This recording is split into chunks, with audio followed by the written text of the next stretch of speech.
महाराज की जय हो। महाराज, हम विदर्भ राज की सीमा में प्रवेश कर चुके हैं।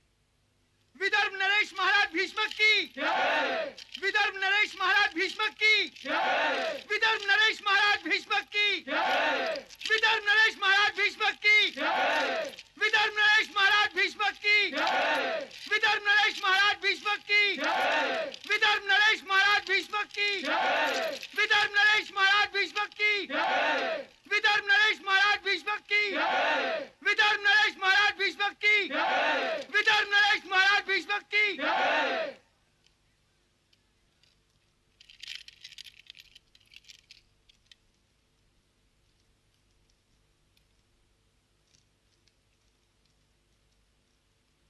महाराज की जय हो।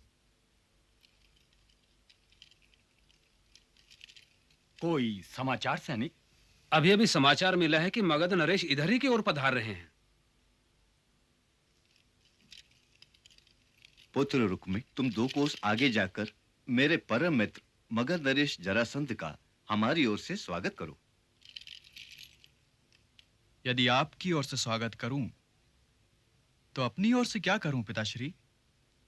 उन्हें पिता समान मानकर प्रणाम करो और आशीर्वाद लो। मगध नरेश न केवल मेरे मित्र हैं, बल्कि उत्तर भारतवर्ष के सबसे अधिक प्रतापी और अधिक शक्तिशाली सम्राट हैं। यूं भी वे आदरणीय हैं। उन्हें आदर सहित ले आओ। जो आज्ञा पिताश्री। महामंत्री, पहले तो कभी मगध नरेश सूचना दिए बिना नहीं आए। यूं आने का रहस्य क्या हो सकता है? कोई विशेष ही कारण हो सकता है महाराज। ये तो उनके पधारते स्वयं ही पता लग जाएगा।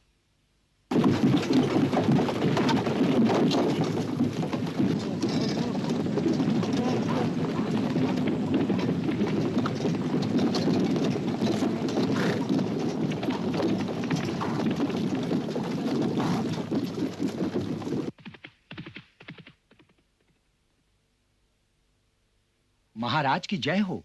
क्या समाचार लाए? विदर्भ युवराज परमवीर रुक्मी आपके स्वागत के लिए आ रहे हैं। एकलव्य। जी महाराज। तुम जाकर हमारी ओर से युवराज रुक्मी का स्वागत करो। जो आज्ञा।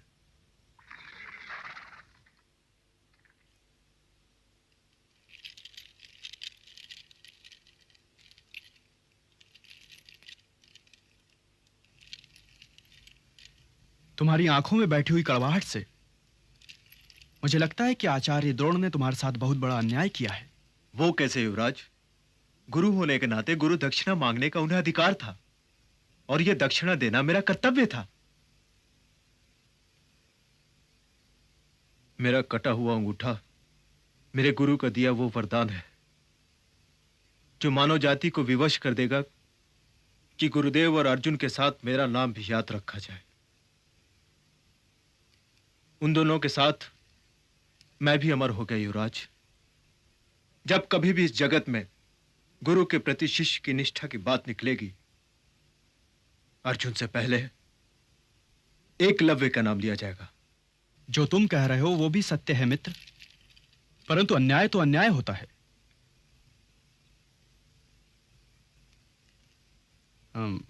अब चलें? महाराज को अधिक प्रतीक्षा नहीं करवानी चाहिए। आओ।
अरे अरे, ये क्या वत्स? जब पिताश्री ने आपके स्वागत का आदेश दिया था तो मैंने पूछा था कि अपनी ओर से मैं क्या करूं, तो उन्होंने कहा था कि आप पिता समान हैं। आपको प्रणाम करूं और आपका आशीर्वाद लूं, बस वही कर रहा था। आयुष्मान भव। आप मेरे रथ पर आइए। जो आज्ञा महाराज। आइए।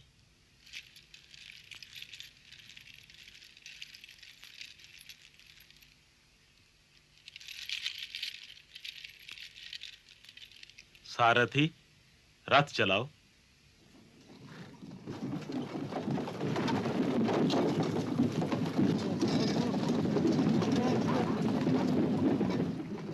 आशा है तुम्हारे पिताश्री स्वस्थ होंगे।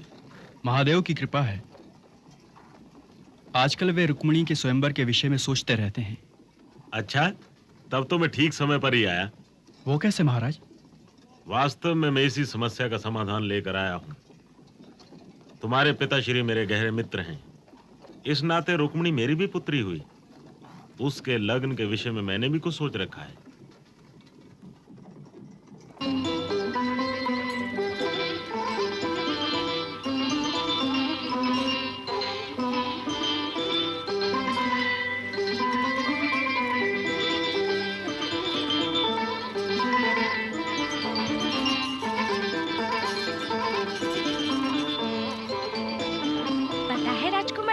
मगध नरेश यहाँ क्यों आए हैं? मैं क्या जानूं? वो पिताश्री के मित्र हैं। उनसे मिलने या किसी समस्या पर उनके विचार जानने आ गए होंगे। जी नहीं। अरे बता दी क्यों नहीं? यही खोट है राजकुमारी जी इसमें। हर बात को कौन की भांति जबाती है। ये तो ऐसे बताने वाली बात नहीं है। सोने के कंगन पहन कर बताने वाली बात है। तो घर जा और पहन के आ। घर क्यों जाऊँ? मैं सोने के कंगन राजकुमारी जी से ही लूंगी। कुछ पूछने के लिए मैं कंगन कभी न दूंगी। परंतु प्रसन्न होगी तब तो दोगी ना। बता भी दे, बात को इतना मत खींच कि टूट ही जाए। मगध नरेश राजकुमारी जी के स्वयंवर का शुभ मुहूर्त निकलवाने आए हैं। क्या कहा तुमने? जी हाँ राजकुमारी जी, चेदी देश के युवराज शिशुपाल के साथ। शिशुपाल? वासुदेव के शत्रु शिशुपाल? चेदी नरेश यदि आपके मित्र हैं प्रिय मित्र, तो इस नाते वो मेरे भी प्रिय मित्र हुए। और चेदी युवराज शिशुपाल के कसबल की कथाओं से तो सारा भारतवर्ष गूंज रहा है। तो फिर मैं ये समझूं कि रुक्मिणी के लिए शिशुपाल के प्रस्ताव को आपने स्वीकार कर लिया है। पिताश्री प्रणाम। प्रणाम पिताश्री। आयुष्मान भव। ये मेरा दूसरा पुत्र रुक्मिण है। मगध नरेश को प्रणाम करो पुत्र। आयुष्मान भव। बैठो पुत्र। तुम ठीक समय से आए हो। हम रुक्मिणी स्वयंवर के विषय में ही वार्तालाप कर रहे थे। इस विषय में मेरा भी कुछ निवेदन है पिताश्री। कहो पुत्र। रुक्मिणी हमारी इकलौती बहन है और पांचाली के अतिरिक्त पूरे भारतवर्ष में और किसी भी राजकन्या के साथ उसकी तुलना नहीं की जा सकती। ना ही संस्कार में, ना ही तेज में और ना ही सौंदर्य में। इसलिए उसका वर ऐसा होना चाहिए जो कि नरों में भी नारायण लगे। ऐसा कौन है पुत्र? वासुदेव कृष्ण पिताश्री। असंभव। क्यों भ्राताश्री? पहला कारण यह है कि तुमने उसका मगध नरेश के सामने नाम लेकर मगध नरेश का अपमान किया है। मगध नरेश हमारे पिताश्री के अतिथि हैं और उनका अपमान पिताश्री का अपमान है। और दूसरा कारण यह है कि रुक्मिणी राजकन्या है और उसका विवाह राजवंश में ही हो सकता है। और तीसरा कारण यह है कि कौन जाने वो वसुदेव का पुत्र है या स्वर्गीय महाराज कंस के दास नंद का। क्या पता वो देवकी का पुत्र है या यशोदा नंदन। जिसके वंश वृक्ष की जड़ों का ज्ञान ना हो, हम उसके साथ अपनी बहन का विवाह नहीं कर सकते। परंतु भ्राताश्री, तुमने सुना नहीं? हम अपनी बहन रुक्मिणी का विवाह उस ग्वाले के साथ नहीं कर सकते। और चेदी नरेश का विदर्भ से ये संबंध राजनैतिक दृष्टि से भी लाभदायक सिद्ध होगा। यदि भुजाओं में बल हो मगध नरेश, तो शूरवीर नातों को राजनीति का आधार नहीं बनाता। गंधमादन पर्वत के ऋषि द्रुम का कोई शिष्य अथवा परशुराम जी से ब्रह्म शास्त्र विद्या प्राप्त करने वाला कोई महायोद्धा ही ये बात कह सकता वत्स रुक्मी। परंतु जीवन केवल भुजाओं के बल पर ही नहीं है।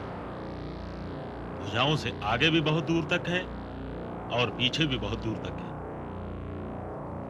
अतीत में देखो, लंकापति रावण यही भूल कर चुके हैं। उनकी भुजाओं में भी बड़ा बल था युवराज रुक्मी, अरे मित्र, ये वाद विवाद क्यों? रुक्मी और शिशुपाल के एक हो जाने के पश्चात भारतवर्ष के किसी राज्य की शक्ति ना तो चेदी देश की सीमा की ओर देखने का साहस कर पाएगी और न विदर्भ की सीमा की ओर। मैं आपके इस प्रस्ताव का हार्दिक स्वागत करता हूँ। आप हमारी ओर से युवराज शिशुपाल को आमंत्रण दीजिए मित्र। आपका आदेश सिर आंखों पे पिताश्री। शिशुपाल जैसे महायोद्धा का संबंधी होना हमारे लिए गौरव की बात है, परंतु मगध नरेश के तर्क से मैं सहमत नहीं हूं। मैंने ये कभी नहीं कहा मैं तर्कशास्त्री हूं, परंतु जीवन की पाठशाला में जो सीखा है वो बता दिया। हम और तुम्हारे पिता श्री वर्तमान हैं, तो आज परिभाषाएं हमारी हैं। तुम भविष्य हो, इसलिए वर्तमान बनने की प्रतीक्षा करो। परंतु यदि शिशुपाल से ये संबंध स्वीकार नहीं है तो जिस संबंध का आपने प्रस्ताव दिया हो और पिताश्री ने भी स्वीकार कर लिया हो, वो भला मुझे व मेरे अनुज को कैसे अस्वीकार हो सकता है? यह तो और भी अच्छा है। युवराज शिशुपाल से मेरा परिचय रणभूमि की जगह यहां इसी घर में हो। आप उन्हें अवश्य आमंत्रित कीजिए।